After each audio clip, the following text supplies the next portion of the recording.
Bonjour chers abonnés et internautes, je suis Akokwame Jean-Michel, journaliste et blogueur chez Côte d'Ivoire News. Ce matin, nous commençons la première vidéo d'une longue série de reportages sur divers faits sociaux. Le premier fait social que nous abordons ce matin est le problème récurrent de l'insalubrité dans le district d'Abidjan. Nous sommes actuellement dans la commune de Yopougon, précisément sur le pont du quartier Koprim. Comme vous le voyez en arrière-plan, sous ce pont s'amoncelle un tas d'immondices. Parmi ces déchets, l'on retrouve des sachets plastiques, des cartons, de la nourriture en décomposition et surtout des eaux usées. Ce triste décor pourrait s'expliquer par l'incivisme des populations et l'absence d'une politique réelle d'assainissement de la part de l'État. L'incivisme des populations se traduit par le fait de jeter des ordures ça et là, de déverser les eaux usées sur la voie publique et puis d'uriner en plein jour, sans aucun regard pour les passants. Malheureusement, ce constat amer n'est pas sans conséquences sur la santé des populations et sur le cadre de vie. Tout d'abord, la santé des populations. Celles-ci sont exposées à de nombreuses maladies telles que le paludisme, la dysenterie, le choléra et surtout la maladie de la dengue qui a récemment frappé les communes de Benjerville et de Cocody. Aussi, cette situation a des répercussions négatives sur l'environnement des populations et le cadre de vie. En effet, Abidjan, qui jadis était considéré comme la perle des lagunes, a été rebaptisé par les populations riveraines Abidjan perle des ordures. Je vois que l'insalubrité en Côte d'Ivoire n'est pas une bonne chose. Parce que bon, les saletés par-ci, par-là, ça provoque plein de maladies.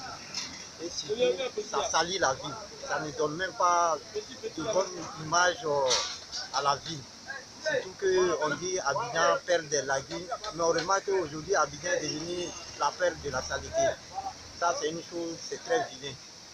Tu passes par là, les ordures, les sachets de gauche à droite, vraiment il faut qu'on combatte ça. Et pour combattre ce fléau, surtout la population en est les premiers responsables.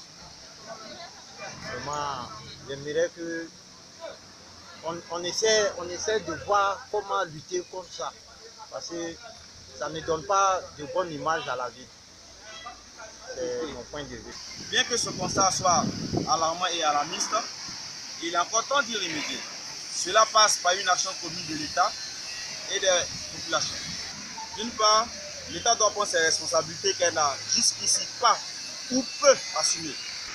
L'État doit installer dans les rues d'Abidjan plus de poubelles, mettre à la disposition de nos mairies davantage de camions de collecte d'ordures. Et pour ma part, l'État doit créer une police sanitaire en vue de réprimer à travers des amendes toute personne dégradant l'environnement. La sensibilisation seule ne suffit plus. Par ailleurs, cette politique ne saurait marcher sans une implication réelle des populations. De fait, celles-ci doivent adopter un comportement citoyen vis-à-vis de leur environnement. Elles ne doivent pas se débarrasser de leurs ordures ménagères n'importe où et n'importe comment. Aussi, ces populations se doivent d'éviter de déverser les eaux usées sur la voie publique. Et enfin, elles ne doivent pas uriner ou déféquer dans la nature. En guise de conclusion, nous disons que la protection de l'environnement est une affaire de tous. Alors, chacun d'entre nous doit s'impliquer en vue de préserver l'environnement pour un cadre de vie sain. Ainsi s'achève notre reportage sur l'insalubrité dans le district d'Abidjan. Merci de nous avoir suivis et continuez de nous suivre sur notre page YouTube Côte d'Ivoire News.tv. Portez-vous bien et à la prochaine.